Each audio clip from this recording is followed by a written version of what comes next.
बिस्मिल्लाहिर्रहमानिर्रहीम अस्सलामु अलैकुम। सच टीवी में खुश आमदीद दोस्तों। चैनल को सब्सक्राइब करना मत भूलिए। दोस्तों 1450 साल पहले आप सल्लल्लाहु अलैहि वसल्लम ने जिस पुरफितन दौर की बात की थी, बिलाशुबा आज हम उस ही पुरफितन दौर से गुजर रहे हैं। आहिस्ता आहिस्ता वो सब फितने सर उठा रहे हैं जिनके बारे में आप सल्लल्लाहु अलैहि वसल्लम ने पेशन गोई की थी। और ना सिर्फ ये हमें इन फितनों में मुब्तला किया जा रहा है, बल्कि इन सब शर के फितनों को खैर का लिबादा उड़ाकर हमारी जिंदगी में शामिल किया जा रहा है, जिनमें सबसे बड़ा फितना और शर दज्जाल है। और कुछ अरसे से यहूदियों की जानिब से इसे मसीहा बनाकर दिखाया जा रहा है और हमारी जहन साजी की जा रही है। और इसी जहन साजी का प्रोग्राम यहूदियों ने बच्चों से किया। ये तकरीबन 1941 से इसका आगाज हुआ, जब सुपरमैन जैसे किरदारों को हीरो बनाकर पेश किया गया और फिर बैटमैन, आयरन मैन वगैरह से बच्चों की जहन साजी की गई और ये बताने की कोशिश की गई कि जब लोग बहुत ज्यादा मसाइब और परेशानियों का शिकार होंगे, तब एक बंदा ऐसा आएगा जो गैर मामूली सलाहियतों का हामिल होने की वजह से लोगों के लिए खैर का सबब होगा।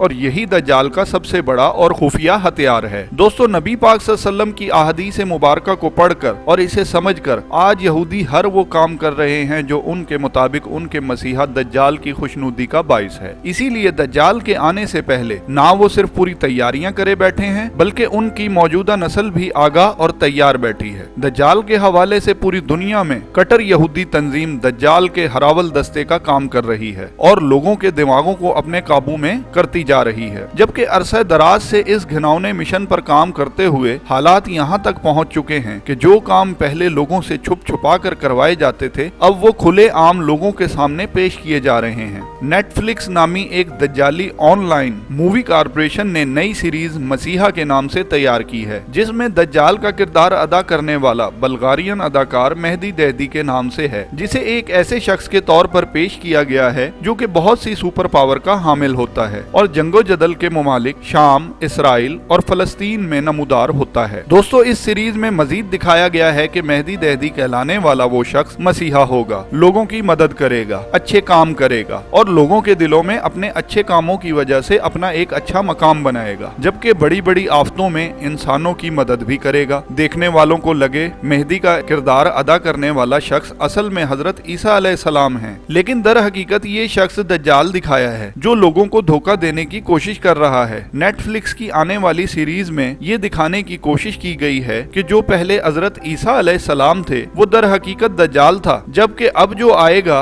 वो असल मसीहा होगा, लोगों की मदद करेगा। लेकिन दर हकीकत मुसलमानों को जो हदीसों में बताया गया है वो इसके बिल्कुल बरक्स है। वो ये कि हजरत ईसा अलैहिस्सलाम ही मसीहा हैं और वो ही एक दिन आसमानों से जमीन पर तशरीफ लाकर झूठे मसीहा दज्जाल का खात्मा करेंगे। दोस्तों इसके अलावा इस सीरीज के जरिए हजरत ईसा अलैहिस्सलाम की आमद और दज्जाल से जाहिर होने से पहले लोगों को दोनों में कंफ्यूज कर दिया जाएगा, ताकि वो मुसलमान जो हजरत ईसा की आमद का इंतजार कर रहे हैं, दज्जाल के जाहिर होते ही इसे हजरत ईसा मानकर इसकी पैरवी शुरू कर दें। लिहाजा यही सब घिनौने मकासद इस सीरीज के जरिए हासिल करने की कोशिश की जा रही है। दोस्तों इस सीरीज का पहला हिस्सा 10 अक़सात पर मुश्तमिल होगा और 1 जनवरी 2020 को नेटफ्लिक्स पर जारी कर दिया जाएगा, जबकि 3 दिसंबर को सोशल मीडिया पर इसका ट्रेलर आने के बाद सोशल मीडिया पर हलचल सी मच गई है और मुस्लिम उम्मा इसको दज्जाल के आने से पहले इसकी तशहीर बता रही है, जबकि कुफार इसे कहीं मसीहा और कहीं मुसलमानों में इस हवाले से पाए जाने वाले खौफ का मजाक उड़ाते नजर आ रहे हैं। हालांकि ईमान से सरफराज लोग ऐसी साजिशों से डरने वाले नहीं, बल्कि ऐसे फितनों को अपने कदमों तले रोन देने वाले होते हैं और इंशाअल्लाह इन सब साजिशों का अंजाम भी यही होगा। लिहाजा तमाम अहले ईमान से गुजारिश है कि ऐसी चीजों से दूर रहें। तमाम दोस्तों और उलमा कराम से 10 बस्ता गुजारिश है कि लोगों को मसलकी और गैर मसलकी बातों में डालने की बजाय ज्यादा से ज्यादा दज्जाल और इसकी साजिशों के मुतालिक आगाह करें, क्योंकि हमारे प्यारे नबी हजरत मोहम्मद सल्लल्लाहु अलैहि वसल्लम ने दज्जाल से मुतालिक बड़ी शद्दोमत से आगाही दी है। बहुत तफसील से दज्जाल के फितने के बारे में आप सल्लल्लाहु अलैहि वसल्लम ने बताया है। इसका फितना इस कदर शदीद होगा, मायूसियों परेशानियों में बद अकीदा कमजोर मुसलमान इसे अपना खैर ख्वाह वली वगैरह मान लेंगे और इसे अपना मसीहा मान लेंगे। अल्लाह ताला से दुआ है कि हम सब को इस फितने से और यहूदियों की साजिश से अपनी पनाह में रखे, आमीन। दोस्तों चैनल को सब्सक्राइब करना मत भूलिए, वीडियो को लाइक कीजिए, शेयर कीजिए और कमेंट सेक्शन में अपनी राय का इजहार जरूर कीजिए।